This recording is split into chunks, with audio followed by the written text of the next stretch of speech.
नमस्कार, ABN news में आपका स्वागत है और मैं हूं सुरेश झा। कोरोना की रफ्तार तेजी के साथ बढ़ती जा रही है। मरीजों की संख्या लाखों तक पहुंच चुकी है। लोग तेजी के साथ संक्रमित हो रहे हैं, लोग तेजी के साथ बेमौत मारे भी जा रहे हैं। आज जो सरकारी तंत्र है हमारा, वो आज किस कदर काम कर रहा है ये किसी से छिपे नहीं है। जिस सोशल मीडिया को लोग कहते थे जो नफरत फैलाने का अड्डा है, आज वही सोशल मीडिया का मंच आपके और हमारी जान बचाने का एक अच्छा मंच मिल गया है, जहां पर लोग एक दूसरे से मदद की गुहार कर रहे हैं और वहां पर मदद मिलती भी है। खैर चलिए, कोरोना काल है, लेकिन आज का जो हमारा खास प्रोग्राम है वो प्रोग्राम है देश में मची है तबाही, नया संसद भवन और पीएम हाउस आपने क्यों बनाई। जी हां, कोरोना काल के दौरान नया संसद भवन और पीएम आवास बन रहा है। सरकार उस पर पैसे लगा रही है, यानी प्रधानमंत्री नरेंद्र मोदी का ये ड्रीम प्रोजेक्ट है। लेकिन क्या ये ड्रीम प्रोजेक्ट ऐसे समय में सही है जहां पर आप हॉस्पिटल नहीं बना पा रहे हैं, जहां पर आप ऑक्सीजन नहीं दे पा रहे हैं, जहां पर आप दवाइयां नहीं दे पा रहे हैं, जहां पर आप इंजेक्शन नहीं दे पा रहे हैं, और ऐसे में आप नया पार्लियामेंट बना रहे हैं, ऐसे में आप नया पीएम आवास बना रहे हैं। ये सही है? सोचने का विषय है। लेकिन इसी को सुप्रीम कोर्ट में चुनौती दी गई है। सुप्रीम कोर्ट में कहा गया है, मिलॉर्ड, हमारे देश की हालत बड़ी बुरी है और ऐसे में देश के अंदर पीएम हाउस, पीएम आवास बन रहा है, नया संसद भवन बन रहा है, इसको रोकिए। इसकी अभी हमें जरूरत नहीं है। अभी हमें चाहिए हॉस्पिटल, अभी हमें चाहिए ऑक्सीजन प्लांट, अभी हमें चाहिए इंजेक्शन, अभी हमें चाहिए दवाइयां। सुप्रीम कोर्ट ने मामले की सुनवाई करनी शुरू तो कर दी है, लेकिन टाल दी है। और सबसे बड़ी बात है कि आज हमारे साथ इसी विषय में जो हम बहस करने के लिए जा रहे हैं, हमारे साथ सुप्रीम कोर्ट के एडवोकेट हैं आस्था भटनागर, जो सीधे हमारे साथ जयपुर से जुड़ी है। आस्था जी, आपका बहुत बहुत स्वागत है। आस्था जी, मेरा सबसे पहला सवाल आपसे यह है कि कोरोना काल के दौरान पीएम आवास और नया संसद भवन क्या बनाना जरूरी था? जो ऑक्सीजन सिलेंडर्स होंगे वो आ पाएंगे दिल्ली में, एंड जो इनकी कमी है वो पूरी हो पाएगी। बिकॉज़ अभी काफ़ी सारे बेड्स की कमी है, आईसीयू वार्ड्स नहीं है, डॉक्टर्स नहीं है, ऑक्सीजन ऑफ कोर्स नहीं है।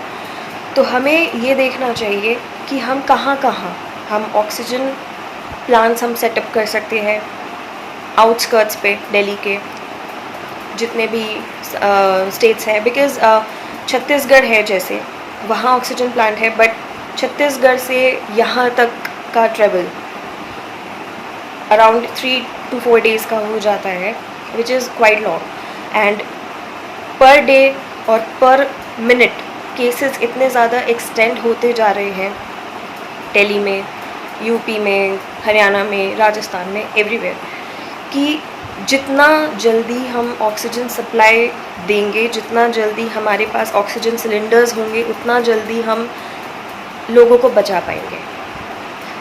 तो मेरा और ऑफ कोर्स भारत की हर एक जनता का यही कहना होगा, यही रिक्वेस्ट होगी हमारे प्राइम मिनिस्टर जी से कि इस वक्त जो अननेसेसरी एक्सपेंडिचर है उसको थोड़ा साइड में करते हुए अभी इस वक्त पेंडेमिक सिचुएशन को हम थोड़ा सा डील करें, बिकॉज़ ये ज़्यादा इम्पॉर्टेंट है। And no doubt they are doing very well, government is doing good, but still we are on that phase, we are in that situation कि हम अभी इस सिचुएशन को प्रॉपर्ली डील नहीं कर पाए हैं। एंड इसकी वजह से जितनी भी मोर्टेलिटी रेट्स हो रही हैं वो बढ़ती जा रही हैं, बिकॉज ऑफ ऑक्सीजन की कमी है, बेड्स नहीं है, प्रॉपर ट्रीटमेंट नहीं है। तो इस तरीके से हम जैसे हम बेड्स हम ज़्यादा से ज़्यादा सप्लाई करवा सकते हैं। जितने भी बड़े एरियाज़ हैं, जितने भी बड़े ग्राउंड्स हैं, वहाँ पे हम एक प्रॉपर बेडिंग फैसिलिटी दे सकते हैं। राधा स्वामी ने वहाँ पे एक ग्राउंड में पूरा बेड्स का करवाया, राजस्थान में भी हुआ है एंड दिल्ली में भी हुआ है।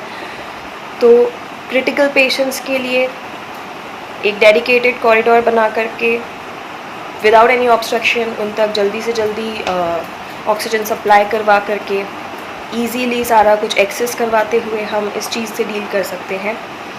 चलिए मेरा आपसे दूसरा सवाल यह है कि चलिए ये पीएम हाउस जो बन रहा है, नया संसद भवन जो बन रहा है, ये हमारे माननीयों के लिए, यानी ये तो तय हो चुका है कि माननीयों के आगे आम जनता की कोई औकात नहीं है।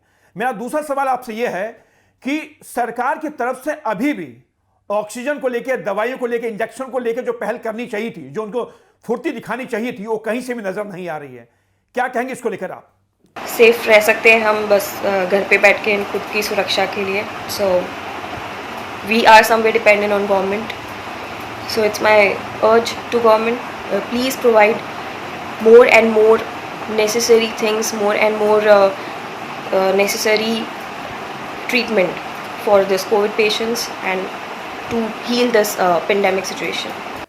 चलिए आस्था जी, आपका बहुत बहुत धन्यवाद कि आप हमारे साथ जुड़ी और आपने अपनी बातें हमारे सामने रखी, जनता के सामने रखी।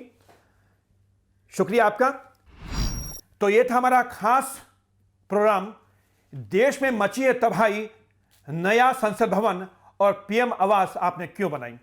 बड़ी हमारे देश की विडंबना है, और विडंबना यह है कि इस आपदा में भी हमारे इस देश में जो हालात हैं उसके लिए कहीं ना कहीं जिम्मेदार कौन लोग हैं वो आप अच्छी तरीके से जानते हैं। आज कोरोना बिल्कुल चरम पर है, तीसरी लहर दस्तक दे रही है।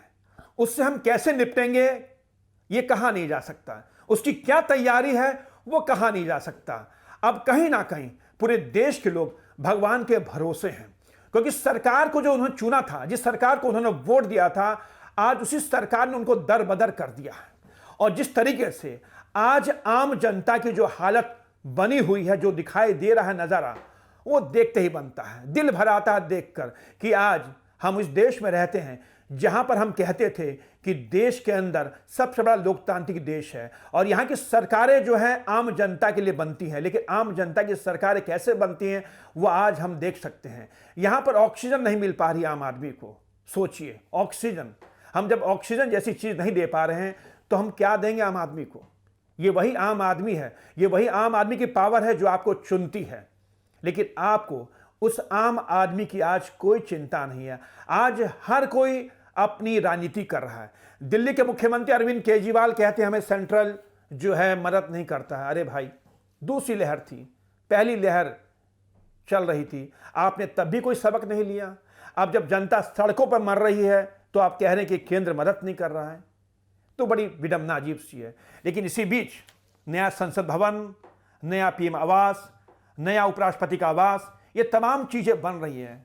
हम नहीं कहेंगे सरकार इस समय क्या करती, लेकिन कोई भी अगर कहीं से मानवता होती तो देश में अगर अच्छे नेता होते तो देश के अंदर आज सबसे पहले इन प्रोजेक्ट को रोक दिया जाता कि इसको रोकिए।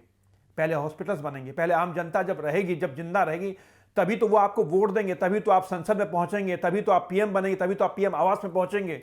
जब देश की जनता ही नहीं रहेगी तो आप नए पीएम आवास और नए संसद भवन को लेकर क्या करेंगे? चलिए, हमारा खास प्रोग्राम आपको कैसा लगा हमें अपने कमेंट्स के जरिए जरूर बताइएगा। नमस्कार।